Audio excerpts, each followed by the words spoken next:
Tripura Hasibo TTAADC Amsaino Tuye Tipralandno Mungo Juda Hasi Sanmana Chane Talni Ulni Hati Baro Delhio Thangnai Samung Biti Yagon Nazaka Ashamung Bitini Bakak Unge Badni Montri Bokrote All Montri no Oshan Monti Deputation Thangnai Bad Haponi Kor Suja 2016 Amendment Bill Pass Unyate Kashuwe Oshamung Biti Nazaka Tamni Humba O Bill Pass Unge Thanga Tipra Doponi Boroni Mumuk Thangnai Beren Thangnai Pathakte Ul Thangkok Botoma Unka Tripura Katal Hapang Paimen Yagulo TTAADC Amsani Kabangma Asotai Busa Ungai Thangbakia Abno Shupunane Baga Dakte Chongmari Khlainai O Kai Tham San Mungno Bushkango Tone Talni Salbani Chalo Bonrinka Ipft Dol Abno Kare Bote Boshaka 2016 Bishini Lok Sabha Chongmari Tripura Hapang Kuni Asotai Bagai Mung Sakale Chane Sikang Tumung BJP Borok Bai Kok Salaya Hunke Ipft Kuni Asotai Bagai Chongmari Borok Renai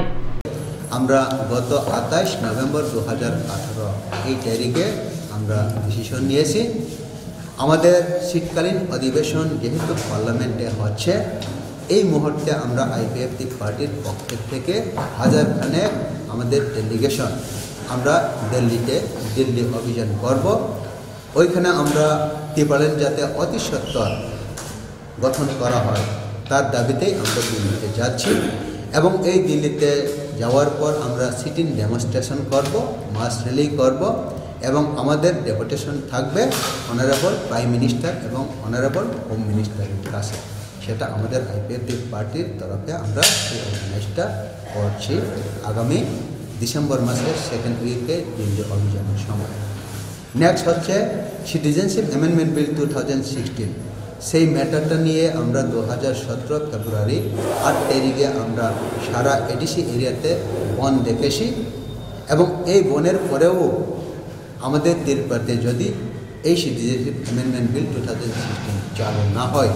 চালু করা না হয় তার জন্য আগামী দিনগুলিতেও আমাদের IPFT party এবং সহযোগী সংগঠনের তরফ থেকে আমরা আরও স্ট্রং মুভমেন্ট করব সেটা হচ্ছে আমাদের সেকেন্ড ইস্যু এবং আমরা দেখেছি ত্রিপুরাতে গভর্নমেন্ট পরিবর্তন হওয়ার পর পঞ্চায়েত ত্রিস্তর পঞ্চায়েতে কিছু মেম্বারের সিট খালি হয়েছে ভিলেজ কমিটি এডিসি এরিয়ায় সেখানেও কিছু মেম্বার তারা পার্টি পরিবর্তন করেছে সিট খালি হয়েছে মিউনিসিপ্যালিটি কাউন্সিল নগর পঞ্চায়েত এইগুলিতেও সিট খালি হয়েছে এবং বিভিন্ন ডিসফাংশনিং দেখা দিয়েছে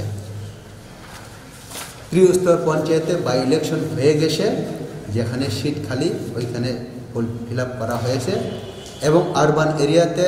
ইলেকশন হতে চলেছে এই হিসাবে ওইখানে একটু প্রোগ্রেস হলেও আমাদের এডিসি এরিয়ার ভিলেজ কমিটিতে এখনও যে সিট খালি হয়ে গেছে ওইখানে ইলেকশন করা হয়নি বাই ইলেকশন করা হয়নি আমরা হিসাব নিকাশ করে পেয়েছি তথ্য অনুসারে প্রায় 1500 সিট ভ্যাকেন্ট হয়ে গেছে এডিসি এরিয়ার ভিলেজ কমিটিতে ওইখানে যাতে ইলেকশন হয় বাই ইলেকশন তার জন্য আমরা স্টেট ইলেকশন কমিশনের কাছে বারংবার চিঠি লিখেছি কিন্তু আমরা এখনও সদুত্তর পাইনি এবং প্রপার ইনিশিয়েটিভ তারা এখনও নেয়নি তার জন্য আমরা আইপিএফটি পার্টির পক্ষ থেকে স্ট্রংলি অপোজ জানাই কেন আমাদেরকে এই আমাদের ডিমান্ডটাকে বা আমাদের এই জনগণের দাবিটাকে এইভাবে স্টেট ইলেকশন কমিশন এখনও প্রপার ইনিশিয়েটিভ নিল না এবং তার জন্য আমরা আইপিএফটির পক্ষ থেকে স্ট্রংলি আমরা ডিমান্ড করে যাচ্ছি যাতে অতি সত্বর বা ইলেকশন করে যে সিট ভ্যাকেন্ট হয়ে গেছে বা হয়ে রয়েছে সেটাকে ফিল আপ করা হয় তার জন্য আমরা আগামী 5 ডিসেম্বর 2018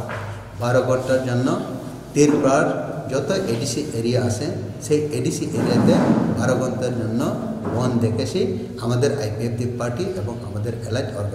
অর্গানাইজেশনের পক্ষ থেকে এই বন মূলত ত্রিপুরাল্যান্ড যাতে অতি সত্বর গঠন করা হয়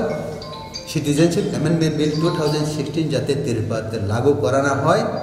এবং এই বাই ইলেকশন ভিলেজ কমিটি এইটা যাতে অতি সত্বর করা হয় মূলত এইগুলিকে নিয়ে আমাদের এই বন এবং আমাদের দিল্লি অভিযান নির্বাচনে কি আপনারা প্রার্থী দেবেন দুটো সিটে লোকসভা ইলেকশনে আমরা আগেই ডিক্লেয়ার করে রেখেছি আইপিএফটি পার্টি এককভাবেই লড়বে যদি আমাদের সঙ্গে বিজেপি এবং অন্যান্য কোনো পার্টি ওই ম্যাটারটা নিয়ে কথা বলার জন্য কোনো স্কোপ গ্রহণ না করে, আমরা এককভাবে পূর্ব ত্রিপুরা এসটি সংরক্ষিত আসন, পশ্চিম ত্রিপুরা সাধারণ আসন, এই দুটো সিটে আমরা আইপিএফটির পক্ষের থেকে ক্যান্ডিডেট দেব এবং একাই লড়াই করব। সেটাই আমাদের আইপিএফটি পার্টি এবং আমাদের অ্যালাইড অর্গানাইজেশনের মূল স্ট্যান্ড। ক্যান্ডিডেট কি ঠিক করে রেখেছেন? আমরা ক্যান্ডিডেট এখনও ঠিক করিনি, এটা আমাদের সুপ্রিমো, আমাদের পার্টির যে কমিটি, হাই লেভেল কমিটি, ওনারা ঠিক করবেন। যখন ঠিক হয়ে যাবে আপনারা অবশ্যই জানবেন আমাদের ক্যান্ডিডেট কে কে হয়েছে।